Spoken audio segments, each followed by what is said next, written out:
ನಮಸ್ಕಾರ ವೀಕ್ಷಕರೇ ಆರ್ಸಿಬಿ ಕಾಲ್ತುಳಿತ ಪ್ರಕರಣ ಸರ್ಕಾರದ ಕೊರಳಿಗೆ ಸುತ್ತಕೊಂಡಿದೆ. ರಾಜ್ಯಾದ್ಯಂತ ಸಿದ್ದರಾಮಯ್ಯ ಅವರ ಸರ್ಕಾರದ ವಿರುದ್ಧವಾಗಿ ಆಕ್ರೋಶ ವ್ಯಕ್ತವಾಗ್ತಿದೆ. ದಿನದಿಂದ ದಿನಕ್ಕೆ ಈ ಪ್ರಕರಣ ಗಂಭೀರ ಆಗ್ತಾ ಇದೆ. ಆರ್ಸಿಬಿ ಅಧಿಕೃತವಾದ ಕರ್ನಾಟಕದ ತಂಡ ಅಲ್ಲದೆ ಇರೋದೇ ಈಗ ಸರ್ಕಾರಕ್ಕೆ ಪೀಕಲಾಟ ತಂದಿಟ್ಟಿದೆ. ಖಾಸಗಿ ಮಾಲೀಕತ್ವದ ತಂಡಕ್ಕೆ ಸನ್ಮಾನ ವಿಜಯೋತ್ಸವ ಮಾಡೋಕೆ ಹೋಗಿ ತನ್ನ ಸರ್ಕಾರಕ್ಕೆ ತಾನೇ ಮುಳ್ಳಾಗಿದೆ.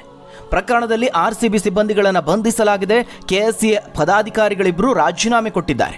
ಅಲ್ಲದೆ ಸರ್ಕಾರ ಗುಪ್ತಚರ ಇಲಾಖೆಯ ಮುಖ್ಯಸ್ಥರನ್ನ ವರ್ಗಾವಣೆ ಮಾಡಿದೆ. ಇನ್ನು ನಗರ ಪೊಲೀಸ್ ಆಯುಕ್ತರು, ಹೆಚ್ಚುವರಿ ಪೊಲೀಸ್ ಮಹಾನಿರ್ದೇಶಕರು ಸೇರಿ ಹಲವು ಅಧಿಕಾರಿಗಳನ್ನು ಸರ್ಕಾರ ಅಮಾನತು ಮಾಡಿದೆ. ಆದರೆ ಮುಖ್ಯವಾಗಿ ತಪ್ಪು ಮಾಡಿದ ಸರ್ಕಾರದ ಸಿಎಂ, ಡಿಸಿಎಂ, ಗೃಹ ಸಚಿವರಿಗೆ ಶಿಕ್ಷೆ ಯಾವಾಗ ಅಂತ ಸಾರ್ವಜನಿಕವಾಗಿ ವ್ಯಾಪಕವಾಗಿ ಅಭಿಪ್ರಾಯ ವ್ಯಕ್ತವಾಗ್ತಿದೆ. ಈಗ ಆ ವಿಚಾರದಲ್ಲೂ ಒಂದು ಸ್ಫೋಟಕ ಬೆಳವಣಿಗೆ ಆಗಿದೆ. ಇಡೀ ಕಾಂಗ್ರೆಸ್ ಸರ್ಕಾರವನ್ನೇ ವಜಾಗೊಳಿಸುವುದಕ್ಕೆ ರಾಜ್ಯಪಾಲರ ಮೊರೆ ಹೋಗಲಾಗಿದೆ. ಬೆಂಗಳೂರಿನ ಈ ಮಹಾ ದುರಂತ ಇದೀಗ ರಾಜ್ಯ ಸರ್ಕಾರದ ಅಸ್ತಿತ್ವಕ್ಕೂ ಸಂಚಕಾರ ತಂದಿದೆ. ರಾಜ್ಯ ಸರ್ಕಾರವೇ ಅಮಾನತಾಗುತ್ತಾ ಅನ್ನುವ ಚರ್ಚೆ ಮುನ್ನೆಲೆಗೆ ಬಂದಿದೆ. ಕಾರಣ ಆರ್ಸಿಬಿ ಕೇಸ್ ಈಗ ರಾಜ್ಯಪಾಲರ ಅಂಗಳವನ್ನು ತಲುಪಿದೆ. ಈಗಾಗಲೇ ಆರ್ಸಿಬಿ ಕೇಸ್ಗೆ ರಾಜ್ಯಪಾಲರ ಎಂಟ್ರಿ ಕೂಡ ಆಗಿದೆ. ಹಾಗಾದ್ರೆ ಸರ್ಕಾರದ ಅಸ್ತಿತ್ವಕ್ಕೇನೆ ಸಂಚಕಾರ ತಂತ ಆರ್ಸಿಬಿ ಕೇಸ್. ಅಧಿಕಾರಿಗಳ ಅಮಾನತು ಮಾಡಿದ್ರೂ ಯಾವುದೇ ಪ್ರಯೋಜನ ಆಗ್ಲಿಲ್ವಾ? ಸರ್ಕಾರಕ್ಕೆ ತಿರುಗುಬಾಣ ಆಗುತ್ತಾ ತಾನೇ ಪ್ರಯೋಗಿಸಿದ ಬಾಣ. ರಾಜ್ಯ ಕಾಂಗ್ರೆಸ್ಗೆ ಶಾಕ್ ಕೊಡ್ತಾರ ರಾಜ್ಯಪಾಲರು? ಸರ್ಕಾರವನ್ನೇ ಅಮಾನತು ಮಾಡ್ತಾರ ತಾವರ್ ಚಂದ್ ಗೆಹ್ಲೋಟ್? ಡಿಕೆ ಶಿವಕುಮಾರ್ ಸಿದ್ದರಾಮಯ್ಯ ಅವರಿಗೆ ಬೆವರಿಳಿಸುತ್ತಾ ಕೈ ಹೈಕಮಾಂಡ್? ಏನಿದು ಸರ್ಕಾರದ ಮಹಾ ಎಡವಟ್ಟು?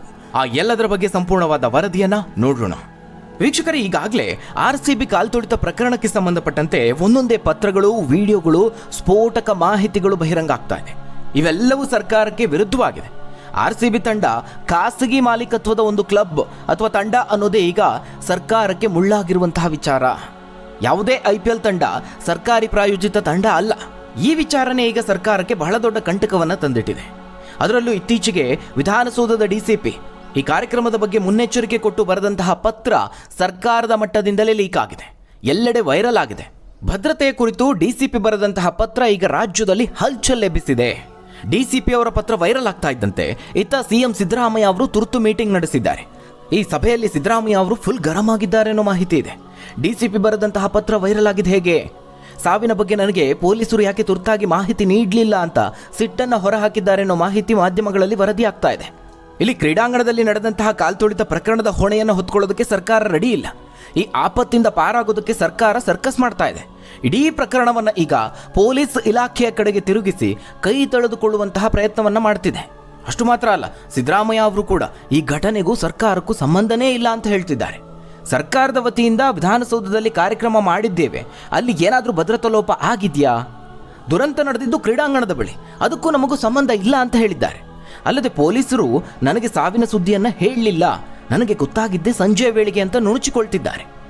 ಈ ರೀತಿಯಾಗಿ ಎಲ್ಲಾ ತಪ್ಪನ್ನ ಪೊಲೀಸರ ಮೇಲೆ ಎತ್ತ ಹಾಕುವಂತಹ ಟೈಮಲ್ಲೇ DCP ಬರೆದಂತಹ ಪತ್ರ ಭಾರಿ ವೈರಲ್ ಆಗಿದೆ, ಸದ್ದು ಮಾಡ್ತಾ ಇದೆ. ಈ ಪತ್ರ ವೈರಲ್ ಆಗ್ತಾ ಇದ್ದಂತೆ ಕಸಿರಿಸಿಕೊಂಡಿರುವಂತಹ CM ಮಹತ್ವದ ಸಭೆಯನ್ನ ನಡೆಸಿದ್ದಾರೆ.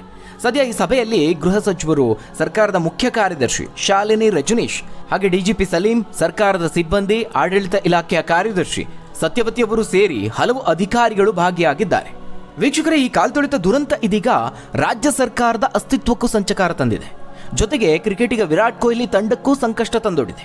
11 ಜನರ ಮಾರಣ ಹೋಮಕ್ಕೆ ರಾಜ್ಯ ಸರ್ಕಾರವೇ ಕಾರಣ. ಇಲಾಖೆಗಳ ಆಕ್ಷೇಪದ ಹೊರತಾಗಿಯೂ CM ಸಿದ್ದರಾಮಯ್ಯ ಅವರು ಹಾಗೆ DCM DK ಶಿವಕುಮಾರ್ ಅವರು ಹಠಕ್ಕೆ ಬಿದ್ದು RCB ಕಾರ್ಯಕ್ರಮಕ್ಕೆ ಅವಕಾಶ ಮಾಡಿಕೊಟ್ಟಿದ್ದಾರೆ. ಹಾಗಾಗಿ ನ್ಯಾಯಾಂಗ ತನಿಖೆ ಮುಗಿಯೋವರೆಗೂ ರಾಜ್ಯ ಸರ್ಕಾರವನ್ನು ಅಮಾನತಿನಲ್ಲಿಡಬೇಕು ಅಂತ ರಾಜ್ಯಪಾಲರಿಗೆ ವಿಶೇಷ ಮನವಿ ಸಲ್ಲಿಕೆ ಆಗಿದೆ. ಮಾನವ ಹಕ್ಕುಗಳ ಹೋರಾಟ ಸಂಸ್ಥೆಯಾಗಿರುವ ಸಿಟಿಜನ್ ರೈಟ್ಸ್ ಫೌಂಡೇಶನ್ CRF ವತಿಯಿಂದ ರಾಜ್ಯಪಾಲರಿಗೆ ಒಂದು ದೂರು ಸಲ್ಲಿಕೆ ಆಗಿದೆ. ಈ ಒಂದು ದೂರಿನಲ್ಲಿ ಹಲವು ಸ್ಫೋಟಕ ಮಾಹಿತಿಯನ್ನು ಹಂಚಿಕೊಳ್ಳಲಾಗಿದೆ. ಈ ದುರ್ಘಟನೆಯಲ್ಲಿ 11 ಮಂದಿ ಸಾವನ್ನಪ್ಪಿದ್ದಾರೆ. ಇದಕ್ಕೆ CM ಸಿದ್ದರಾಮಯ್ಯ ಅವರು ಹಾಗೆ DCM DK ಶಿವಕುಮಾರ್ ಅವರು ಹೊಣೆಗಾರರಷ್ಟೇ ಅಲ್ಲ, ಅವರೇ ನೇರ ಕಾರಣಕರ್ತರು ಅಂತ ಆರೋಪಿಸಿದ್ದಾರೆ. ರಾಜ್ಯ ಸರ್ಕಾರದ ಸಿಬ್ಬಂದಿ ಮತ್ತು ಆಡಳಿತ ಸುಧಾರಣಾ ಇಲಾಖೆಗೆ ಸಿದ್ದರಾಮಯ್ಯ ಅವರೇ ಸಚಿವರಾಗಿದ್ದಾರೆ. ಜೊತೆಗೆ DCM DK ಶಿವಕುಮಾರ್ ಅವರು KSCA ಪದಾಧಿಕಾರಿಗಳು ತಮ್ಮ ಆಪ್ತರೆಂಬ ಕಾರಣಕ್ಕಾಗಿ ಪೊಲೀಸ್ ಇಲಾಖೆಯ ಆಕ್ಷೇಪ ಇದ್ರೂ ಅಧಿಕಾರವನ್ನು ದುರುಪಯೋಗಪಡಿಸಿ ಖಾಸಗಿ ಕ್ರೀಡಾ ಸಂಸ್ಥೆ RCBಯ ವಿಜಯೋತ್ಸವ ಆಚರಣೆಗೆ ಅವಕಾಶವನ್ನ ಮಾಡಿಕೊಟ್ಟಿದ್ದಾರೆ. ಇದರಿಂದಾಗಿ ಭೀಕರ ಮಾರಣ ಹೋಮ ನಡೆದಿದೆ ಅಂತ ಸಿಟಿಜನ್ ರೈಟ್ಸ್ ಫೌಂಡೇಶನ್ ಅಧ್ಯಕ್ಷ KA ಪಾಲ್ ಅವರ ನೇತೃತ್ವದ ನಿಯೋಗ ರಾಜಭವನಕ್ಕೆ ತೆರಳಿ ರಾಜ್ಯಪಾಲರಿಗೆ ಸಲ್ಲಿಸಿರುವ ದೂರಿನಲ್ಲಿ ಆರೋಪಿಸಲಾಗಿದೆ. ವೀಕ್ಷಕರೇ, ಈ ದೂರಿನಲ್ಲಿ ಎಷ್ಟು ನ್ಯಾಯಸಮ್ಮತವಾಗಿ ಸಾಂವಿಧಾನಿಕವಾಗಿ ವಿವರಗಳನ್ನು ಉಲ್ಲೇಖ ಮಾಡಿದ್ದಾರೆ ಅಂದರೆ ಅದನ್ನು ನೀವು ಕೇಳಿಸಿಕೊಳ್ಳಲೇಬೇಕು. ಪತ್ರದಲ್ಲಿ ಹಲವು ಸೂಕ್ಷ್ಮ ವಿಚಾರಗಳನ್ನು ತೆರೆದಿಡಲಾಗಿದೆ. ಈ ದುರಂತಕ್ಕೆ ಕಾರಣ ಆಗಿರುವಂತಹ ಸಿಎಂ ಹಾಗೆ ಡಿಸಿಎಂ ತಮ್ಮ ಕೃತ್ಯವನ್ನು ಅಧಿಕಾರಿಗಳ ಮೇಲೆ ಹೊರಿಸುವಂತಹ ಪ್ರಯತ್ನವನ್ನು ಮಾಡ್ತಿದ್ದಾರೆ. ಎಫ್ಐಆರ್ ದಾಖಲಾಗ್ತಾ ಇದ್ದಂತೆ ತಮ್ಮ ವಿರುದ್ಧ ನಿಷ್ಠೂರ ಕ್ರಮ ಕೈಗೊಳ್ಳಬಹುದಾದಂತಹ ಕಮಿಷನರ್ ಹಾಗೆ ಇತರ ಪೊಲೀಸ್ ಅಧಿಕಾರಿಗಳನ್ನು ಅಮಾನತು ಮಾಡಿದ್ದಾರೆ. ಆ ಮೂಲಕ ದುರಂತದ ಬಗ್ಗೆ ನ್ಯಾಯಸಮ್ಮತ ತನಿಖೆಗೂ ಅಡ್ಡಿಯಾಗಿದ್ದಾರೆ. ಈ ಹಿನ್ನೆಲೆಯಲ್ಲಿ ನ್ಯಾಯಾಂಗ ತನಿಖೆ ಪೂರ್ಣ ಆಗುವವರೆಗೂ ರಾಜ್ಯ ಸರ್ಕಾರವನ್ನೇ ಅಮಾನತಿನಲ್ಲಿಡಬೇಕು ಅಂತ ಸಿಆರ್ಎಫ್ ಒತ್ತಾಯಿಸಿದೆ. ಇಷ್ಟು ಮಾತ್ರ ಅಲ್ಲ, ಇನ್ನು ಹಲವು ವಿಚಾರವನ್ನು ಉಲ್ಲೇಖಿಸಿ ರಾಜ್ಯಪಾಲರ ಗಮನ ಸೆಳೆಯುವ ಪ್ರಯತ್ನ ಮಾಡಿದೆ. ವಿಧಾನಸೌಧದ ಆವರಣದಲ್ಲಿ ನಡೆದಂತಹ ಸನ್ಮಾನ ಕಾರ್ಯಕ್ರಮದಲ್ಲಿ ಸಿದ್ದರಾಮಯ್ಯ ಅವರು ಹಾಗೆ ಸಚಿವರ ಕುಟುಂಬದವರು ಕೂಡ ಭಾಗಿಯಾಗಿದ್ದಾರೆ. ಈ ಕಾರ್ಯಕ್ರಮದಲ್ಲಿ ಸಿಎಂ ಹಾಗೆ ಡಿಸಿಎಂ ಅವರು ವಿದೇಶಿ ಕಂಪನಿಯ ಒಡೆತನದ ಖಾಸಗಿ ಸಂಸ್ಥೆ ಆರ್ಸಿಬಿಯ ವಿಜಯೋತ್ಸವ ಸಮಾರಂಭದ ಬ್ರ್ಯಾಂಡ್ ಅಂಬಾಸಿಡರ್ ಎಂಬಂತೆ ಗಮನ ಸೆಳೆದಿದ್ದಾರೆ. ಈ ಮೂಲಕ ಭಾರೀ ಪ್ರಚಾರ ನೀಡಿ ಚಿನ್ನಸ್ವಾಮಿ ಕ್ರೀಡಾಂಗಣದಲ್ಲಿ ಲಕ್ಷಾಂತರ ಜನ ಜಮಾಯಿಸುವುದಕ್ಕೆ ಕಾರಣ ಆಗಿದ್ದಾರೆ ಅಂತ ದೂರಿನಲ್ಲಿ ತಿಳಿಸಲಾಗಿದೆ. ಈ ಎರಡೂ ಕಾರ್ಯಕ್ರಮಗಳಿಗೆ ಅನುಮತಿ ನೀಡೋದಕ್ಕೆ ಸಾಧ್ಯ ಇಲ್ಲ ಅಂತ ಪೊಲೀಸರು ತಿಳಿಸಿದ್ರು.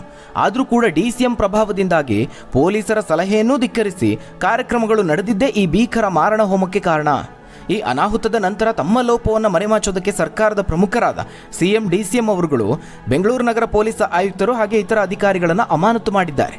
ಈ ಕಾರ್ಯಕ್ರಮಕ್ಕೆ ಅನುಮತಿಯನ್ನೇ ಕೊಟ್ಟಿಲ್ಲ ಅಂದಮೇಲೆ ಪೊಲೀಸರು ಭದ್ರತೆ ಕಲ್ಪಿಸುವ ಪ್ರಮೇಯ ಎಲ್ಲಿ ಬರುತ್ತೆ? ಆದರೂ ಸಹ ಪೊಲೀಸರು ತಮ್ಮ ವ್ಯವಸ್ಥೆಯಲ್ಲಿ ಸಾಮರ್ಥ್ಯಕ್ಕೆ ತಕ್ಕಂತೆ ಕಾರ್ಯನಿರ್ವಹಿಸಿದ್ದಾರೆ. ಅದನ್ನು ಮೀರಿ ಕ್ರೀಡಾಂಗಣದ ಪ್ರವೇಶ ದ್ವಾರದಲ್ಲಿ ದುರ್ಘಟನೆ ಸಂಭವಿಸಿದೆ. ಅದಕ್ಕೆ ಸಂಘಟಕರು ಹಾಗೆ ಕಾರ್ಯಕ್ರಮಕ್ಕೆ ಅವಕಾಶ ಮಾಡಿಕೊಟ್ಟಿರುವಂತಹ ಸಿಎಂ ಡಿಸಿಎಂ ಕಾರಣಕರ್ತರು.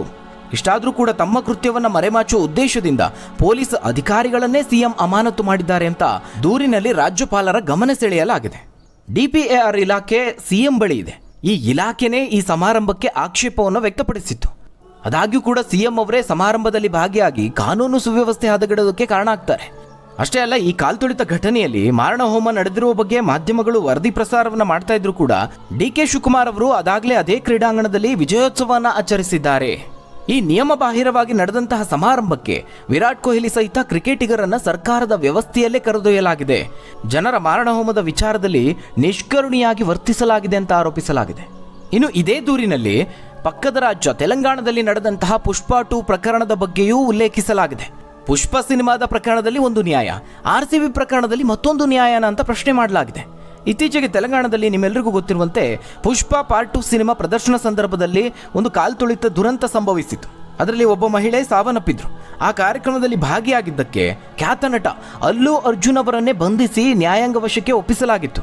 ಆ ದುರ್ಘಟನೆಯ ರೀತಿಯಲ್ಲೇ ಬೆಂಗಳೂರಿನ ಚಿನ್ನಸ್ವಾಮಿ ಕ್ರೀಡಾಂಗಣದಲ್ಲಿ ಕಾಲ್ತುಳಿತ ದುರಂತ ಸಂಭವಿಸಿದೆ. ಇಲ್ಲಿ 11 ಮಂದಿ ಸಾವನ್ನಪ್ಪಿದ್ದಾರೆ. ಈ ದುರ್ಘಟನೆಗೆ ಕಾರಣ ಆದಂತಹ ಸಮಾರಂಭದಲ್ಲಿ ಭಾಗಿಯಾಗಿದ್ಯಾರು? ಉಪಮುಖ್ಯಮಂತ್ರಿ ಡಿಕೆ ಶಿವಕುಮಾರ್ ಹಾಗೆ ಖ್ಯಾತ ಕ್ರಿಕೆಟಿಗರು. ಆದರೆ ಅವರ ವಿರುದ್ಧವಾಗಿ ಕ್ರಮ ಯಾಕೆ ತೆಗೆದುಕೊಂಡಿಲ್ಲ ಅಂತ ಸಿಆರ್ಎಫ್ ಪ್ರಶ್ನೆ ಮಾಡ್ತಾ ಇದೆ. ಕೇವಲ ಇದು ಮಾತ್ರ ಅಲ್ಲ ವೀಕ್ಷಕರೇ, ಸರ್ಕಾರದ ವಿರುದ್ಧವಾಗಿ, ಅದರಲ್ಲೂ ಮುಖ್ಯಮಂತ್ರಿ ಹಾಗೆ ಉಪಮುಖ್ಯಮಂತ್ರಿ ವಿರುದ್ಧವಾಗಿ ಗಂಭೀರ ಆರೋಪ ಮಾಡಲಾಗಿದೆ. ಮದ್ಯ ತಯಾರಿಕಾ ಕಂಪನಿಯ ಲಾಬಿಗೆ ಮಣಿದಿದ್ದಾರೆ ಮುಖ್ಯಮಂತ್ರಿಯವರು, ಉಪಮುಖ್ಯಮಂತ್ರಿಯವರು. ಅದೇ ಕಾರಣಕ್ಕೆ ಖಾಸಗಿ ಸಂಸ್ಥೆಯಾದರೂ ಈ ಸಮಾರಂಭಕ್ಕೆ ಪೊಲೀಸರ ಆಕ್ಷೇಪದ ಹೊರತಾಗಿಯೂ ನಿಯಮಬಾಹಿರವಾಗಿ ಅವಕಾಶವನ್ನು ಮಾಡಿಕೊಟ್ಟಿದ್ದಾರೆ. ಈ ರೀತಿಯ ಗಂಭೀರ ಆರೋಪ ಮಾಡಲಾಗಿದೆ. ಇನ್ನು ಕೆಎಸ್ಸಿಎ ಅಧಿಕಾರಿಗಳ ವಿಚಾರದಲ್ಲೂ ಅಕ್ರಮ ಟಿಕೆಟ್ ಹಂಚಿಕೆಯ ಆರೋಪ ಕೇಳಿಬಂದಿದೆ. ಅಕ್ರಮವಾಗಿ ಟಿಕೆಟ್ ಹಂಚಿ ಲಕ್ಷಾಂತರ ರೂಪಾಯಿ ಸಂಗ್ರಹ ಮಾಡಿದ್ದಾರೆ. ಸಿಎಂ ಹಾಗೆ ಡಿಸಿಎಂ ಅವರು ಅಧಿಕಾರ ದುರುಪಯೋಗಪಡಿಸಿ ಆಡಳಿತ ಯಂತ್ರವನ್ನ ಅನಧಿಕೃತವಾಗಿ ಖಾಸಗಿ ಸಂಸ್ಥೆಯ ಅಕ್ರಮಗಳಿಗೆ ಬಳಸಿಕೊಂಡಿದ್ದಾರೆ. ತಮ್ಮ ಈ ಅಪರಾಧ ಸಂಚನ್ನು ಮರೆಮಾಚುವ ಸಂಚಿನ ಭಾಗವಾಗಿ ತಕ್ಷಣವೇ ಎಫ್ಐಆರ್ ಮಾಡದಂತೆ ತಡೆದಿದ್ದಾರೆ. ಈ ಘಟನೆ ನಡೆದ 1 ದಿನದ ಬಳಿಕ ಎಫ್ಐಆರ್ ದಾಖಲಾಗಿದೆ. ಅದೇ ಸಂದರ್ಭದಲ್ಲಿ ತಮ್ಮ ಮೇಲೆಯೂ ಕೂಡ ನಿಷ್ಠೂರ ಕ್ರಮ ಅನುಸರಿಸಬಲ್ಲಂತಹ ಅಧಿಕಾರಿಗಳನ್ನೇ ಅಮಾನತು ಮಾಡಿದ್ದಾರೆ. ಈ ಘಟನಾವಳಿಗಳನ್ನು ಗಮನಿಸಿದ್ರೆ ಈ ಪ್ರಕರಣದ ಬಗ್ಗೆ ನಿಷ್ಪಕ್ಷಪಾತ ತನಿಖೆ ನಡೆಯೋದು ಅನುಮಾನ. ಹಾಗಾಗಿ ತನಿಖೆ ಪೂರ್ಣಗೊಳ್ಳುವವರೆಗೂ ರಾಜ್ಯ ಸರ್ಕಾರವನ್ನೇ ಅಮಾನತಿನಲ್ಲಿಡಬೇಕು ಅಂತ ಕಾನೂನು ಸಲಹೆಯನ್ನ ಈ ಸಿಆರ್ಎಫ್ ಸಂಸ್ಥೆ ರಾಜ್ಯಪಾಲರ ಮುಂದಿಟ್ಟಿದೆ. ವೀಕ್ಷಕರು, ಈಗಾಗಲೇ ಸಿದ್ದರಾಮಯ್ಯ ಅವರು ಹಾಗೆ ಡಿಕೆ ಶಿವಕುಮಾರ್ ಇಡೀ ಸರ್ಕಾರದ ವಿರುದ್ಧವಾಗಿ ಪೊಲೀಸ್ ಠಾಣೆಯಲ್ಲೂ ವಿವಿಧ ದೂರು ದಾಖಲಾಗಿದೆ. ಇನ್ನು ಕೋರ್ಟ್ನಲ್ಲೂ ಪಿಐಎಲ್ ಸಲ್ಲಿಕೆ ಆಗಿದೆ. ಅದರ ನಡುವೆ ಈಗ ಆರ್ಸಿಬಿ ಕೇಸ್ ರಾಜ್ಯಪಾಲರ ಅಂಗಳಕ್ಕೆ ತಲುಪಿರುವಂಥದ್ದು. ಈಗಾಗಲೇ ರಾಜ್ಯಪಾಲರಾದ ಥಾವರ್ ಚಂದ್ ಗೆಹ್ಲೋಟ್ ಅವರು ಕೂಲಂಕುಷ ತನಿಖೆಗೆ ಸೂಚನೆಯನ್ನು ಕೊಟ್ಟಿದ್ದಾರೆ. ಹೀಗಾಗಿ ಆರ್ಸಿಬಿ ಕೇಸ್ ಈಗ ದೊಡ್ಡ ಮಟ್ಟದಲ್ಲಿ ಸರ್ಕಾರಕ್ಕೆ ಕಂಟಕ ಆಗಿದೆ. ಸದ್ಯ ಹೈಕಮಾಂಡ್ ಸಿದ್ದರಾಮಯ್ಯ ಅವರು ಹಾಗೆ ಡಿಕೆ ಶಿವಕುಮಾರ್ ಅವರಿಗೆ ರಾಹುಲ್ ಗಾಂಧಿ ದಿಢೀರಂತ ಬುಲಾವ್ ನೀಡಿದ್ದಾರೆ ಅನ್ನೋ ಮಾಹಿತಿ ಬಂದಿದೆ. 11 ಅಮಾಯಕರ ಜೀವ ಹೋಗೋದಕ್ಕೆ ಈ ಇಬ್ರು ಕಾರಣ ಅಂತ ವಿಪಕ್ಷಿಗಳು ಆರೋಪ ಮಾಡ್ತಿದ್ಯಲ್ಲ, ಇದರ ನಡುವೆನೆ ಈ ಕಾಲ್ತುಳಿತ ಕೇಸ್ ಹೈಕಮಾಂಡ್ ಅಂಗಳವನ್ನು ತಲುಪಿದೆ. ಘಟನೆಯಲ್ಲಿ 11 ಮಂದಿ ಸಾವಿನ ಬಗ್ಗೆ ರಾಹುಲ್ ಅವರು ಪರಮೇಶ್ವರ್ ಅವರಿಗೆ ಫೋನ್ ಮಾಡಿ ಮಾಹಿತಿಯನ್ನು ಪಡ್ಕೊಂಡಿದ್ದಾರೆ ಅಂತ ವರದಿಯಾಗಿದೆ. ಆದರೆ ರಾಜ್ಯ ನಾಯಕರು ಮಾತ್ರ ಈ ಬಗ್ಗೆ ಯಾವುದೇ ಮಾಹಿತಿಯನ್ನು ಬಿಟ್ಕೊಡ್ತಾ ಇಲ್ಲ. ಡಿ.ಕೆ. ಶಿವಕುಮಾರ್ ಅವರ ಬ್ರದರ್ ಡಿ.ಕೆ. ಸುರೇಶ್ ಅವರು ನಮ್ಮಣ್ಣ ದೆಹಲಿಗೆ ಹೋಗಿದ್ದು ಹೈಕಮಾಂಡ್ ಭೇಟಿಗೆ ಅಲ್ಲ ಅಂತ ಹೇಳಿದ್ರೆ, ಇತ್ತ ಪರಮೇಶ್ವರ್ ಅವರು ನನ್ನ ಬಳಿ ಯಾರೂ ವರದಿಯನ್ನು ಕೇಳಿಲ್ಲ ಅಂತ ಹೇಳ್ತಿದ್ದಾರೆ. ಹಾಗಾದರೆ ಡಿ.ಕೆ. ಶಿವಕುಮಾರ್ ಅವರು ದೆಹಲಿಗೆ ಹೋಗಿದ್ಯಾಕೆ ಅನ್ನೋ ಪ್ರಶ್ನೆ ಎದುರಾಗಿದೆ. ಇನ್ನು ಸಿಎಂ ಸಹ ಈ ಬಗ್ಗೆ ಹೈಕಮಾಂಡ್ ತನಗೆ ವರದಿಯನ್ನು ಕೇಳಿಲ್ಲ ಅಂತಲೇ ಹೇಳಿದ್ದಾರೆ.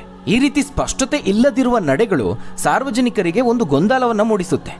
ಇಂತಹದೊಂದು ದುರ್ಘಟನೆ ಸಂಭವಿಸಿದೆ, ಆ ಬಗ್ಗೆ ಕಾಂಗ್ರೆಸ್ ಹೈಕಮಾಂಡ್ ಯಾವುದೇ ಕ್ರಮವನ್ನು ಕೈಗೊಂಡಿಲ್ಲ ಅಥವಾ ರಾಜ್ಯ ನಾಯಕರ ಬಳಿ ವರದಿಯನ್ನೇ ಕೇಳಿಲ್ಲ ಅಂತ ಹೇಳಿದ್ರೆ, ಈ ಅಸ್ಪಷ್ಟ ನಡೆಗಳು ಖಂಡಿತವಾಗ್ಲೂ ಸರ್ಕಾರದ ಮೇಲೆ ಜನ ವಿಶ್ವಾಸವನ್ನು ಕಳೆದುಕೊಳ್ಳೋದಕ್ಕೆ ಕಾರಣ ಆಗುತ್ತೆ.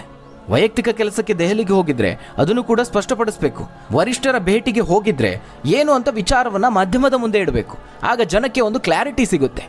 ಒಟ್ಟಾರೆಯಾಗಿ ಇತ್ತೀಚಿನ ತರಾತುರಿಯ ನಿರ್ಧಾರಗಳು ಸರ್ಕಾರದ ನಡೆ ಬಹಳ ಗೊಂದಲವನ್ನು ಮೂಡಿಸ್ತಾ ಇದೆ. ಮುಂದೇನಾಗುತ್ತೆ ಅನ್ನೋದನ್ನ ಕಾದು ನೋಡಬೇಕಾಗಿದೆ. ಹಾಗಾದ್ರೆ ವೀಕ್ಷಕರೇ, ಬೆಂಗಳೂರಿನ ಈ ಮಹಾದುರಂತಕ್ಕೆ ನೇರವಾದ ಕಾರಣ ಯಾರು? ಈ ಕೇಸ್ ವಿಚಾರದಲ್ಲಿ ರಾಜ್ಯಪಾಲರು ಸರ್ಕಾರವನ್ನ ಅಮಾನತಿನಲ್ಲಿಡುವುದು ಸರಿಯಾದಂತಹ ನಿರ್ಧಾರನ? ಆ ಒಂದು ಅಧಿಕಾರ ರಾಜ್ಯಪಾಲರಿಗೆ ಇದೆಯಾ? ನಿಮ್ಗೇನನ್ಸುತ್ತೆ? ನಿಮ್ಮ ಅನಿಸಿಕೆ, ಅಭಿಪ್ರಾಯವನ್ನ ಕಮೆಂಟ್ ಮೂಲಕವಾಗಿ ತಿಳಿಸಿ. ಹಾಗೆ ಇನ್ನೂ ಹೆಚ್ಚಿನ ಮಾಹಿತಿಗಾಗಿ ನಮ್ಮ ಟೆಲಿಗ್ರಾಮ್, ವಾಟ್ಸಪ್ ಹಾಗೆ ಫೇಸ್ಬುಕ್ ಚಾನಲ್ ಅನ್ನು ಫಾಲೋ ಮಾಡಿ. ಧನ್ಯವಾದಗಳು ವೀಕ್ಷಕರೇ.